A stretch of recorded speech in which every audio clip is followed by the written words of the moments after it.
Today in the news, we've got buttonless Samsungs, a joyless Microsoft, and a lawsuit-happy Intel. What's up guys, I'm Snows, and this is your boot sequence.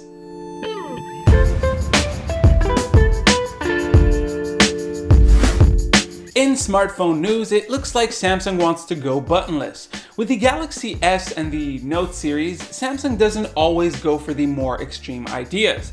But it looks like this is about to change since the Note 10 will apparently go for an all-capacitive button set on it. The volume, the power, and the Bixby button could become touch-sensitive buttons on the side of the device. This isn't the first time a phone manufacturer tries to do this. The Meizu Zero, revealed earlier this year, doesn't have any buttons or even a charging port, so they could call it a zero-hole phone. If Samsung is going to try and make a low-hole phone like the Meizu, they'll need to figure out what to do with the pen hole. Personally, I think it's a terrible idea, especially if you put a case on your phone. Without regular buttons, the case is going to either need a capacitive lining or keep these areas open, so it's going to feel a little bit weird having to sort of dip your finger into that hole. Wow.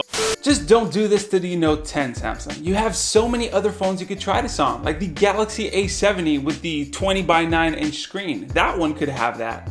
Moving on, Microsoft is losing a little bit of its joy this year. The company is taking a stand against April Fool's Day. An internal memo has been sent to all employees asking not to do any public-facing April Fool's pranks since they have limited positive impact and because it can result in unwanted news cycles.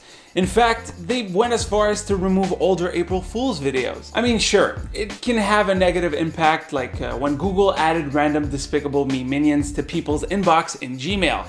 But some of them are great, like announcing completely absurd stuff like the Razer floating mouse or Gmail Blue. It's Gmail, only bluer. Anyways, I hope that this is an early April Fool's and that we'll still see something from them, but I highly doubt it. A few months ago, Intel started a long and emotional breakup with Micron. Their IM Flash joint venture brought us some pretty nice products, including my favorite SSD of all, the Intel 660p. But like with any breakup in a company, some employees decided to jump ship. Doyle Rivers, an ex-Intel engineering manager, joined Micron, and Intel thinks that he might have kept some trade secrets with him, so they're suing him. Apparently, Doyle's carried with him some of the secrets of 3DX point memory and Optane memory. Of course, he says he's not in possession of any of it. It's a classic he said, she said, or it said, he said. But it's so weird to me. Even if he didn't have any physical information, does Intel seriously think that he won't be debriefed about how that tech works? I know NDAs exist and all that, but come on, it's still so odd to me. Anyways, the breakup should be final by the end of the year, so I guess there's that. Real quick here, I wanted to let you guys know that if you want my opinion on a specific topic or situation happening in tech, leave it to me in the comment section. I'm thinking about doing a small segment on some videos where I can feature you guys, your comments. So if you want to participate, you know that I read every single comment, so just let loose. It doesn't have to be about a subject in this specific video, just something that you'd want to talk about. Anyways, back to the news.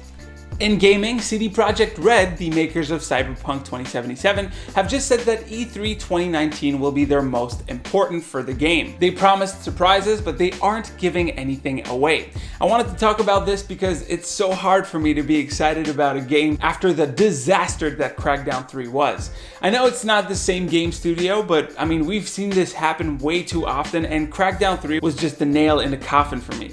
We've seen gameplay of Cyberpunk 2077, and it looks very impressive, although they did say that the development is far from over. Just saying. At least CD seems to have a much better track record compared to Xbox Game Studios. And lastly, Twitch has just released squad streams. They were talking about it late last year at TwitchCon, and it's finally here. Basically, you can watch streamers duke it out in up to 4 streams simultaneously. This is great for games like Apex Legends, where you can see all 3 players' perspectives at the same time. It could also work pretty well for speedrunners who want to try to compete with each other. I'm pretty excited to see how the Twitch community is going to use this in the next few months. Anyways guys, that is pretty much it for the news today. Hopefully you've enjoyed. Once again, leave a comment down below if you want my hot take on any specific topic. As usual, I read every single comment. Drop a like too if you liked it. You can click right here to see the latest video, right here to subscribe to the channel. It'd be greatly appreciated. Stay frosty, and I'll catch you guys on the next one. I'll catch your hands. That's what I'm catching. Want to fight? I'm gonna fight you!